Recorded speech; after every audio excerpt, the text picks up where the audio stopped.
So everybody, and welcome to the channel. A very quick intro to this video to explain what it's all about, and the title should have given that away as well. It's the Popham Microlight show for 2024. It was really interesting to see a lot of the manufacturers, from engines to airframes, and to have some updates on what has changed from last year to this year. So this video is very much focusing on the trade stands rather than what was flying in and flying out. There are other people that would have made videos. My friend Paul was definitely there. He got accosted a few times by people that follow his channel. His video I will leave in the description when he produces it, but as I say, I wanted to focus more on the trade stalls this time and see what the differences were from last year to this year. I hope you enjoyed the video, so I will join you in the comments. If there's anything you really enjoyed or want to try and see with this type of video, let me know in the comments. Other than that, I will leave you to the rest of the video. So here we are with a magnificent biplane behind us, and I'm with Chris from Stomp Aircraft UK. I think you've got the wrong t-shirt on today, haven't you? Yes, yeah. So Ultralight Concepts are the manufacturer based in Belgium. It's a one-to-one scale replica of the original Stomp SV4. Right. It's got a Rotax engine at the front instead of a Gypsy engine. What they did in the production process of the aircraft is reduce the weight down from around about 700 to 800 kilos all the way down to an empty weight of 320 kilos in the aeroplane behind us. Wow, that's a huge weight loss. Absolutely. Is it of original concept construction as it was, or have No, they changed? so It looks like it, but it's not. Yeah, so it is original construction. They use the original plans for the aircraft to create what we see behind us, but all of the wood has been taken out and it's now all aluminium underneath, so it's very, very light, and that's how they can get the weight right down to about 320 kilos empty. So how new is this aircraft? So the first aeroplane started flying in around about 2015, 2016. All right. It's got approval in Belgium, France and Germany. We are currently going through the process with the BMAA and CAA for the approval in this country. Come on, Rob, sort yourselves out. So at the minute there's no exact timescale for the first demonstrator to be in the UK. Yeah. We had this flown in earlier this week from France to be here as the first airframe in the UK. 100 horse Rotax at the front with a ballistic recovery system as well. Right, okay. 80 litre tank of fuel, giving about 4 hours endurance. And again, we don't know timescales for certification or release in the UK. No, we're hoping 12 months, 12 months. At a maximum. Yeah. But unfortunately we can't be any more specific. Whereabouts are you based? Netherthorpe Airfield, near Worksop, Sheffield. Yeah. A good old RAF airfield, I'll have you know. The Army took it, but it's a good old RAF airfield. And is that where your company's based, is it? It is, yeah. So the aircraft will be brought into the country and distributed from Netherthorpe. Right, okay. And this is the first one in the UK at the moment? First one in the UK at the moment. Unfortunately it can't stay. It's on a French registration, so it has to go home. Yeah. But hopefully, like I say, 12 months maximum, we should have the first UK registered. Yeah. And if people want to find out more information? StompAircraftUK.co.uk. Brilliant, okay. Thanks very much. I'll leave all that on the detail. But Chris, thank you very much for your time. Perfect, we'll see you soon. What's your thoughts on this, Jeff? I love it, I want one. Rob Hughes, buy me one. Some chance. And as what always happens, everybody's taller than me.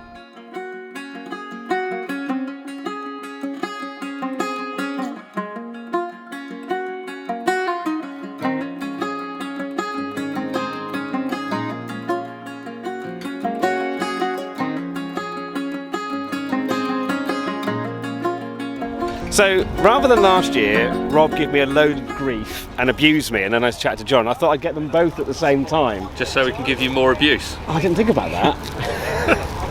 So the Delta Jet, it's been quite busy for you guys lately, isn't it? It has. It's been very busy. In fact, last week we went and picked up another free aircraft from Hungary, which was fine, apart from the van engine blowing up. So I got stuck in Hungary for a couple of days. Yeah. And so we've got a hangar full of aircraft. I'll leave a picture on the screen now of how full your hangar is. It's very full at the moment. And you're still taking more orders at the moment, aren't you? We are. Yeah, we've got basically 9 aircraft that are currently on order. 9? 9 to deliver. What's that bring the total to so far? That'll take us to, by the time we've fulfilled those 9 orders, that puts us up to 30 aircraft. Yeah. What we're about to do actually for the Delta Jet is we're just working on a new version of it. A new version? Yeah, a naked. So you're not just happy with the fantastic bit of kit you've got there? No, always got to move forwards. Yeah. So we're going. Whose idea was that? Was it yours, John, or was it? I'm not quite sure who's it. I mean, it came from a customer suggestion for one thing. Who said, "I've got one of these. Can you copy that sort of idea?" But then Rob and I chatted, and it seemed a novelty that we could pursue anyway. Is that a major design change? No, so it's, as I say, it's a naked trike. So we're keeping the structure and the wing exactly the same. Yeah. But we're going to get rid of all of the nice, sexy glass fibre and replace it with some fabric. So Ben Ashman from Flylight is going to do the styling for us. Yeah. So it's kind of going to look like a 2-seat PeaBee, and the idea is to reduce the weight a little bit, which is helpful for schools, and to reduce the cost. Will it still have the same max takeoff weight? Yeah, it'll still be 500 kilos. So as I say, the structure is identical. Yeah. It's going to be a little bit simpler, a little bit lighter, a little bit cheaper, just to bring the costs right down. And we're also looking at another new engine option. Which not going to say any more at the moment. I think this is looking. There's going to have to be a follow-up video on this, isn't there? Yeah, absolutely. But Rob has been promising me the ability to go down and actually, we need to really do this test flight, don't we? Of what it's like to fly the Delta Jet in its fullest extent, really, isn't it? Yeah, because of course you've had 15 hours in the back seat. Yeah. I don't want to get out of the back seat. I've never flown one of these from the front seat. So there are changes, and the sales are definitely coming through. How many is that this year? So this year that'll bring since the last Popham. Since the last Popham, we sold 60. 60. 16. Oh, 16. Sorry, I got all excited there. 60. That'd keep us very busy. So you're 16 in a year. 16, wow, that's quite a number for this aircraft. No, it's good. Yeah. There's people will probably hear there's been a little bit of an issue with the last batch of Delta Jets where unfortunately the Hungarians supplied them with slightly the wrong aluminium tubing. So we're rectifying that at the moment. So that's keeping us busy. So, but it's only a small number that were affected. There was 9 aircraft that were affected. So we've actually had 7 of them in this week. Basically, it's a disassemble job and then replace it with. So the week correct before tubing. Popham, you were still managing to get aircraft fixed. Oh yeah. We haven't stopped all week. So busy. But no, we're here to try and offer the customers a good product at the best price we can, and then look after our customers with good customer support throughout the time they have their aircraft. That's kind of all you can do, really, isn't it? And if people are interested in the Delta Jet, I'll leave some details on the screen now, or it'll be in the description of the video. So Rob, John, thank you very much for your time. Thanks, John. I'll leave you back to your coffees. Cheers.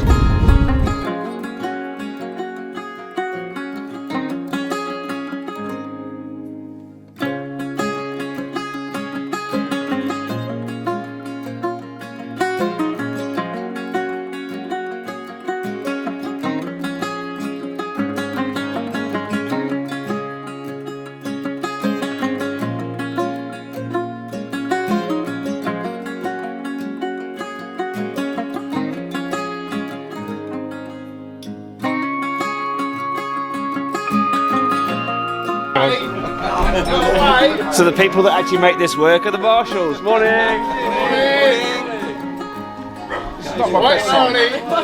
So a quick bit of an interlude into this video of Popham. Now, in the Sun and Fun video, I'll put a link up here. I can never remember, I'm pretty sure, where would it be? It'll be up here in the corner, of me talking about a gentleman called Rob who's building a Dingo. We have Rob here. Hi. It's not the Rob Hughes from the BMEA, it's the Rob Hughes of Dingo fame. And you've come to not Sun and Fun, you've come to Popham today. Yep. Now we had to use the 9 in the backdrop because actually we've been talking about the engine because you're looking at different engine configurations. Yep. If you want to give your American cohort an update, how far through the build are you? The wings are finished. They're finished wings? Yeah, all 4 of them. Yep. I'm just covering the ailerons, horizontal tail now. Yeah. And then all that lot goes up in the roof of my workshop. I've got space to build the fuselage. Yeah.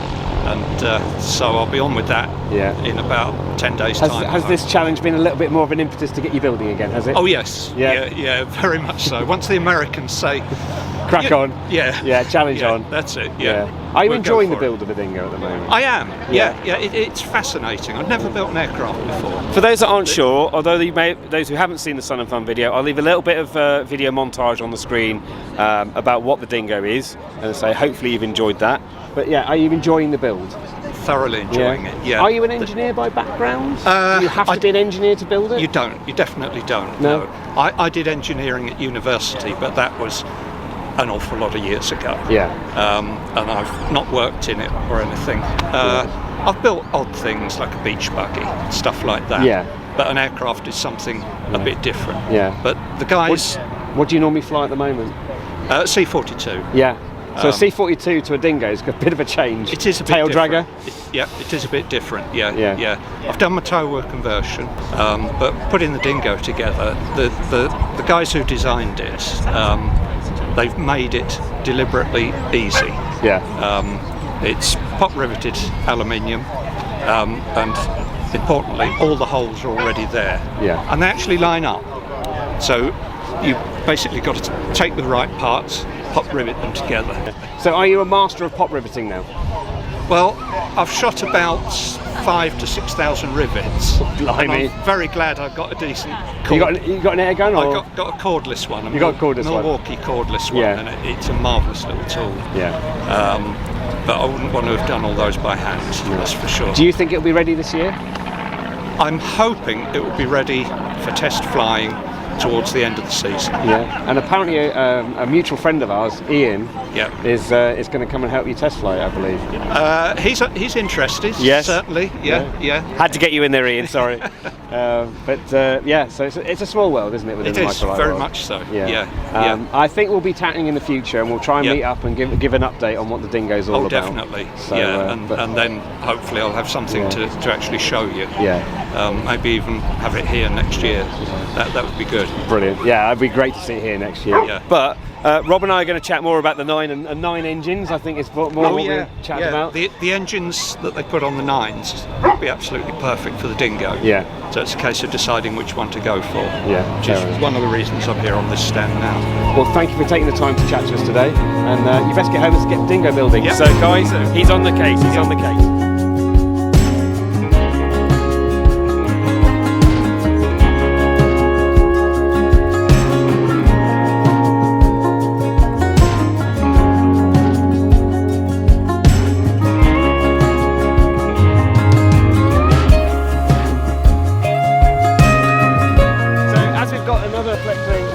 In the background, I just thought I'd come and show a bit more of the. That's Mike as well. Yeah, so we've got Mike and John here who've. Where have you flown from? South of Swindon, is it? Lower Upham Farm, South Lower of Upham Swindon. Farm. How far was that? Oh, it's only about 30 miles, so a nice little short trip. How far was your flight, Mike? Leon Solent, not far. Not far. Little bit of water in the way. No, hopefully not.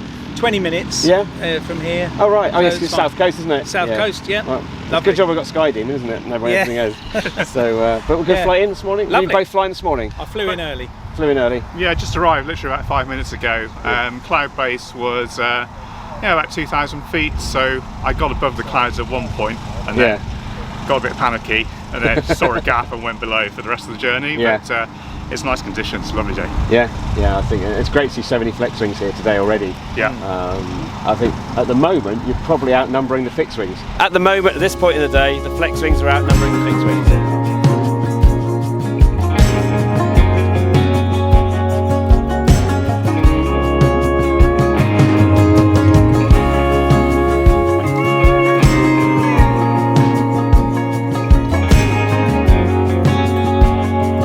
So another manufacturer behind us is UL Power, and we've got Jonathan here who's smiling with a lovely board of information.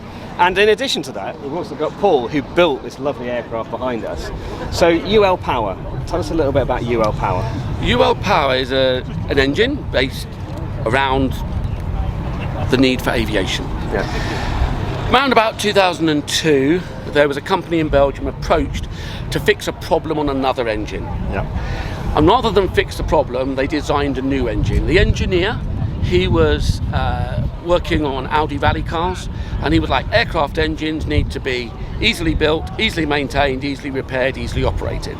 So the whole engine was designed from a clean sheet to be an engine perfectly set up for aviation.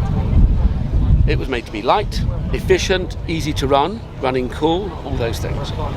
So in 2006, the first one flew, which was the 97 horsepower 260i, 4-cylinder. The year later, they did the IS, the high compression, 107 horsepower. Whereabouts are you located in the UK then? We're based in Haverfordwest. The engines are made in Belgium. Right, okay. So Haverfordwest, down in the sunny part of Wales. We always say they're easy to install, easy to operate, easy to maintain. But this is Paul's second engine. Apologies, Paul. We've just dragged him over as he was having a lovely cup of coffee a moment, sat at the table. Your second engine. Correct. Why have you gone back to UL Power? Very simply, cost, Yeah. ease of maintenance, and ease of installation. Yeah. They're much simpler than the Rotax engines. Right. The Rotax engines are more expensive, they're much more complicated, and they're also more complicated to maintain. And I've had 12 years experience on the UL engine now. Yeah. And I've never had a problem wrong with them. Yeah. And I've always found them easy to maintain. I suppose most importantly, I've always had very good customer service. Are you able to maintain yourself as a user? Yes, very easily. Yeah. There isn't much to really do, to be quite frankly. Apart from it's the usual things: change the filters, Yeah. oil filter, air filter, fuel filter. I've never had an issue because they're easily explained, and if you've got a basic workshop, which I have, you can do it yourself. I think anything with engineering, as long as you've got they're easy to understand and the support's there. Correct. You're a happy customer Correct. at the end of the day. Correct. So, and if you're interested in engineering, you've got an engineering bent, it's not difficult. You just have to apply yourself. Brilliant. Okay. Well, thank you so much for your time. Much appreciated. So we're back with Microlite Aviation. It's a very unique name, isn't it? Of context. For microlighting. But actually, you started out with the sub-70s. For those that didn't see last year's Popham video, this is Alex. Alex and I know each other from old, don't we? Yeah, that's right. We've got to mention the fact that your brother does not like being on camera. He's over there, out of shot. He hates being on camera. But you've still done your sub-70 machines. Yes. And they've got your new baggage and the bits and pieces, and you'll Yep. see some of that on the screen now. Yep. But you've moved on from that as well, haven't you? We have. And So you've got your lovely machine behind you. thank you. We've imported this from Poland. Yep. The monotrike 115. We have a sub-70 monotrike coming in as well to cater for that market, just because it's a completely different design to what we actually doing as well. Yeah. So the trike itself is for SSDR, as you mentioned, I think. It is single seat deregulated, yes? Yes. Yeah. Which means you need a license to fly it. Correct. Yeah. Because it's a 115 kilogram rating, the trike. Yeah. The wing we're using on this one is a 9 wing from Eros. We like that. Yeah. It seems to match very well to the trike. Yeah. Especially most people going on SSDR are looking for the speed to be able to cover ground. But this is the first one in the UK? This is the first one in the UK, yes. Yeah. And initial tests have gone well? Initial tests have gone very well. It flies very crispy, it handles well on the ground. Being heavier as well, it handles the crosswinds and that a little bit better. Yeah. Yeah, that little bit of extra weight makes all the difference on the crosswind. Big difference. Yeah. Close. Is there any other events you're going to be at this year that We people will can come be. and see you? We'll be at Parafest 2024. I think that's in Northern Wales. It is. We're also at the Microlite Open in July, I think it is. Oh, we'll see you there then. We're going to be there. Yeah. Brilliant. Okay. Lovely. But Alex, thanks for your time. Thank you very much, Charles. Right, so it wouldn't be a Popham without the BMEA, and we've got Rob and Chloe. Say hello, Chloe. Hi. Okay, and we'll come on to Chloe because she's got a very important topic to come on to at the moment. But Rob, you've got a very busy desk. So what's on the top of your work pile at the moment? The biggest thing for me at the moment is the CAA license review. Yeah. Full information on the BMEA website. This is year 2 of a 3-year consultation to make the UK license system simpler. If you add the dots and have full guidance, like I say on the website, you can see a much brighter future for microlighting, because you could learn to fly in a microlight and then take that experience, that credit, and probably most of those exams, and go on to fly whatever else you want to, be it 4-seat or anything else onwards, up to British Airways which is not the case at the moment. Currently we get to a point where at 4-seat 2-ton, you have to stop really and then start your training all over again. So please, I urge you, if you're watching this, go to the BMAA website by 22nd of May, answer the consultation and help the future of microlighting, because your input is really important. And other airlines are available. Indeed. Beside the licensing side, which I know you're doing a lot of work on at the moment, is there anything else on your in-tray? Oh, well, there's always a multitude of things. That's my job. We've just come back from Friedrichshafen show in Germany. So I did see. So that's me and Mark, and well, you were enjoying yourself in Florida, weren't you? Me and Mark and Rob Mott from the technical office. We're talking to people such as the airplane on my right, which is the Stomp. This is the future of microlighting, and the future of the BMAA is to bring new permit aircraft into the UK. And you'll see Giles later on this afternoon and giving a presentation. We've introduced 5 completely new types, 20 developed types, so like a Skyranger to 600 kilo, but we're also talking to about 15 other aeroplane manufacturers who all want to bring microlights into the UK. And that's a big deal for us because it's a lot of work, not just the technical office, but it's also the political side, the lobbying, the relationship building, and then the business aspect as well of the BMAA. So again, that's keeping us busy as well. So Rob's been working really, really hard, but you haven't just been working really, really hard on bringing aircraft into service, really. I call them into service, an old military term, but actually there's other things, more important safety aspects that we need to consider with microlighting. What's happening in that world? Well, we're delighted to have included a new member of staff or a contractor with us for the last, how long is it now? 18 months? 18 months, I think, yes. It's Chloe, whose primary job is investigating the safety aspects of microlighting and then reporting back and with trends as well. We also work closely with AIOB, and as a result of one accident a few years ago, it was considered by AIOB that the culture within microlighting was to not wear safety harnesses front seat in flex wings. So pass over to Chloe with me saying we have in the last week evidence of an accident where the person was officially termed seriously injured. He's all right, but he has been injured, where it looks as though his wearing a harness has dramatically improved his health, even to the point that may have kept him alive. So what Chloe's about to say really does matter. So, Chloe, just to clarify, Chloe's really nervous about this interview, so we're trying to make it as fun as possible. There we go, we're straight into it. Chloe, the Belt Up campaign, you've put a couple of videos out with Mark. Mark's kicking around here somewhere, isn't he, at the minute? Yeah. I'll leave a link to that in the description or up on the screen now if you want to go and see that and why it's so important. But clearly this incident, which we've got very limited detail on, but has actually been very evident that the seatbelts work. Yes, and it's really encouraging, to be honest, to see that the message is getting out there and improving safety, because that's what we want to do. We want to make people think. That's what the Belt Up campaign is all about. We launched it last year, as Rob said, in reaction to a couple of very tragic accidents a number of years ago, where there were both fatal injuries and serious injuries. We think, and the AIB suggested, as a result of not wearing the full harness, so not just the lap strap, but the shoulder harness as well, to afford that extra protection. And the Belt Up campaign really was designed to allow pilots to make an informed decision about their personal safety. It's not a mandatory requirement. We are not saying you must. We are saying you should, and you really ought to think about it, because it might just save your life or prevent a serious injury. And it does seem, potentially, subject to the investigation in this instance, that it might have prevented very serious injury, and that's really great to see.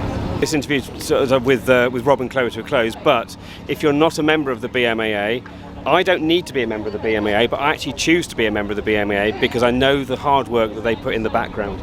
I think at the moment representation is all the more important for the many different issues that are going on.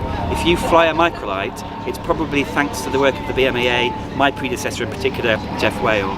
If you want to keep flying a microlight the way you do today, best to join us and be represented by us. Cool. Thank you both very much.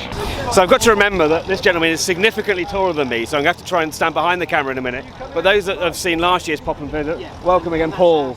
You managed to finally get in today with a little bit of an excursion, didn't you? Yeah, when we set off from Sywell this morning, there was just a sheet of cloud all the way across to the Chilterns, and we thought, well, road taxis are fairly reliable, but we don't really want road to taxi rely. Yeah. So we went back to Sywell and had a cup of tea and let the cloud play a couple of it, and we're here a little bit later. But G-Silo's here again? Yep. But G-Silo looks a little different this year. That's Silo. This is Sorry, Silu. Silu, that's what I was trying to say, Silu. I knew what I meant. But this aircraft looks different to last year. Yeah, I mean, what's different? Basically, what we've always done with these aeroplanes is to just keep developing them, keep adding features as we can. And of course, the big major project we did the last few years was to lift it all to 600 kilos. Yeah. Once we'd done that, we had an aeroplane which suddenly had so much payload, it was embarrassing. We could put two 120 kilo people in full fuel and baggage, and we were nowhere near 600 kilos. So the obvious thing there is to increase the utility, and the thing people ask for is more fuel. Yeah. The problem with more fuel is you've got to be careful where you put it. If you put the existing tanks were behind the seats, if we just increase the capacity there, of course it moves the centre of gravity backwards, and particularly if you've got a parachute fitted, that was problematic. So the place to put lots more fuel is really on the centre of gravity. So that led us down the path of doing wing tanks. Well, your wings are fairly empty, really, aren't they? Yeah. Essentially, the whole aeroplane is full of air, isn't it? And we were lucky that the Australians had already kind of pioneered wing tanks in their Ninjas. So we lifted the Australian design and then we put it through Section S. We had to make quite a few changes. We had to do lots of tests with sandbag testing and pressure testing and everything. You do that so well. We get a bad back lifting all the sandbags. So this aeroplane's the first one in the UK with wing tanks, and that's enabled us to go to 119 litres. 119 litres? Slightly irritating, it's 120, but it's round figures. And we've done that with two 50-litre tanks in the wings, and then we've got a 19-litre collector tank behind the passenger seat. Right. And the idea behind the collector tank is that it just makes the whole wing tank system work a bit more safely. The problem with wing tanks is they're long and flat, and of course if you go in a dive all the fuel goes to the front, you do a side step it all goes to the side. Yeah. So unless it's got quite a lot of fuel in, you can have situations where the pickup is out of the fuel. So by having a collector tank, it solves all. Yeah. So it means we can use all the fuel out of the wing tanks without having to worry about that. And then we've got a bingo light on the dash that tells you when you're on the collector tank, and then you've got another hour's worth of fuel. Wow. Safe in that. Yeah. And also, of course, getting rid of the standard tanks behind the seats has given us a load more space. So behind the pilot's seat is a large aluminium luggage box. Right. So we've gained an extra 20 kilos of luggage capacity as well. Wow. So and we've got within more fuel. 600? Yeah, now we're at the point where if you're very fat and you put all of the fuel and all the baggage in, you're in a fuel weight trade situation. Right. But it means that we can use that 600 kilo capability. Yeah. I mean, obviously you don't want to be flying the aeroplane round heavy just for the sake of it, so you wouldn't fly around with full tanks of fuel unless you wanted to go on a mission. Yeah. But it just increases the utility of the aeroplane, really. Is this now currently available? It's should be signed off by the BMA any day. They've drafted up the AAN. Rob Mott, hurry up. Yeah. Well, we're just being asked the final little rundown questions on positions and design of placards and things, but the AAN is written and they've accepted it all. So is this any day now. An aircraft, a standard aircraft, could be upgraded to now? Yes. It has to be a 600 kilo version, really, because otherwise it doesn't make any sense. But yes, it can be upgradable. It's a little bit of work because you have to take the wing covering off and do a couple of modifications of the wires on the frame, but it's fairly straightforward. So exciting times then for the Skyranger. We keep pushing it along. We believe we're the most kind of affordable aeroplane in the 600 kilo category. Ticks a lot of boxes for people. We can offer it in ready to fly form or in kit form, and the kit is ideal for somebody on a little bit more of a tight budget. They can have fun building it, they can learn about how their aeroplane works, save quite a bit of money, and it also gives the opportunity as well that they could go for a brand new airframe and maybe source a used 912. There's quite a lot of those coming on the market from other aircraft that dispense a bit of Does the 600 really need to be the 100 horse? If you're going to use that capability, yes. Yeah, it's fine on the 80 horsepower engine for normal use, but if you're going to put wing tanks in and carry all that baggage, then it makes much more sense to have the 100. So brilliant, well, exciting times, and we will leave the flex wing stuff alone, because this is the first time Ben's not been here, isn't it? Yeah, that's 39 right. years? Yep, yeah. Instead of being a pain in the bum, he's got a pain in the tooth today. All for you, Ben, on that one. I've shown some on-screen footage throughout the video of the Flylight trike side of things, but it definitely seems like the Skyranger fleet is developing its legs. Yeah, I mean, basically we've got those two strings of business, Skyranger and the trikes, and of course, although Ben can't make it today, we've got plenty of staff to show you around the aeroplanes and take those orders. I dread to think what inventions you're going to come up for next year. Do you dread to think? I don't know what you can take, how you can improve it any further. So, full autopilot system, electric flaps. Yeah, we can do all that, but it adds the price. But adds we can the do price. all that, but that's there what we we go. want. Brilliant. Paul, thank you very much. Thanks. Cheers. Cheers.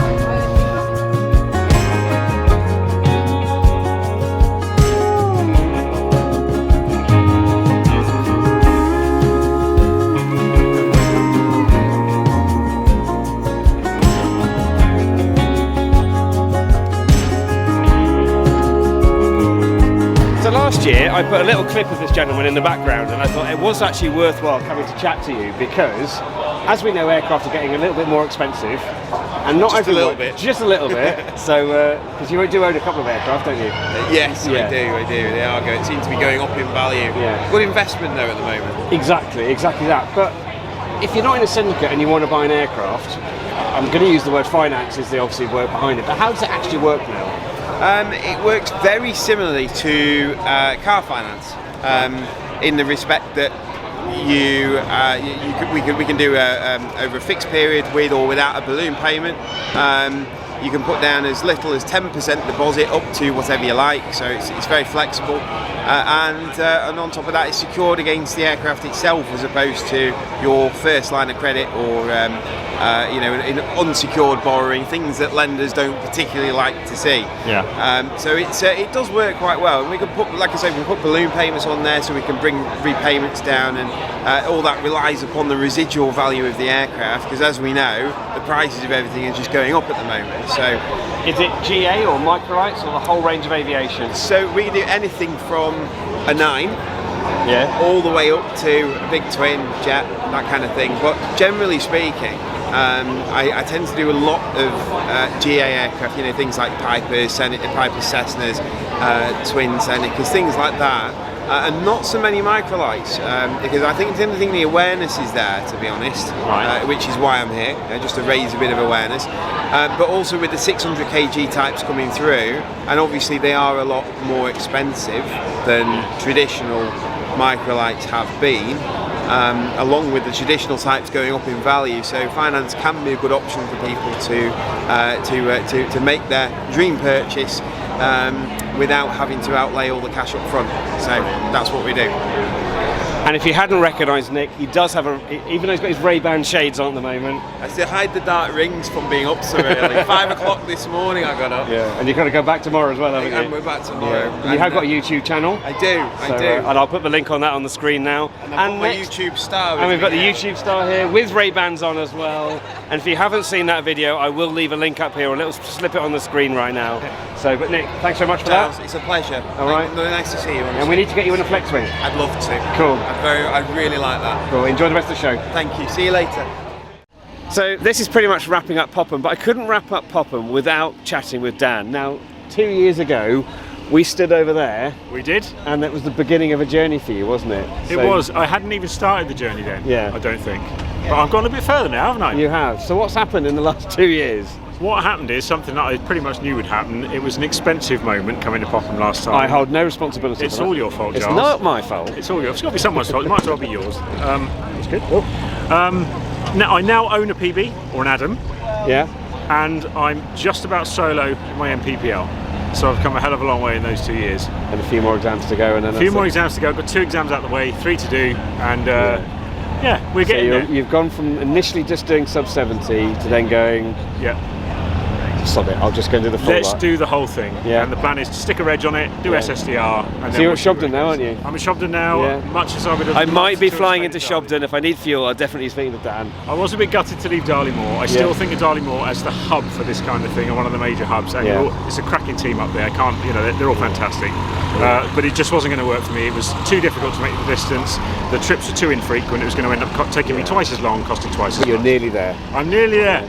So Andy, come on, get him in the air. Well, actually, it's more down to you, isn't it? It is really? more down to me and the weather. We need my solo flight, and it's just every time I turn up to go solo, it's on the edge, and we just haven't done it. But Fair I'm enough. just about there. Yeah. So having seen the 9 in its full suit now, the last time you saw it was in its semi-suit. It was, yeah. Yeah. What do you think of the 9 now? It's superb. It's absolutely superb. What a piece of kit. It's still unattainable. I don't want it. It's too scary for me at the minute. I'm happy with my Adam, but let's see where it Delta goes. Jet. What are you on about?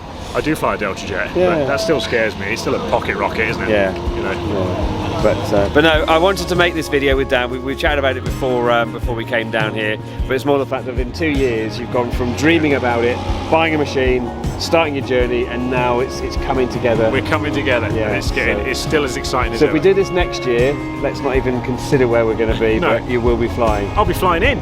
You'll be flying in. In a That'll share be- or something. Oh, God knows where it'll go. But that's the journey. That's the adventure, isn't it? Yeah. So we're going to pretty much wrap this video up here. I hope you've enjoyed the stalls, the interviews, the people, Dan as well, that we've met here at Popham. And so if you've got any comments or want to know anything about it, we had to do this interview in front of a 9. It's my current favourite aircraft of all time.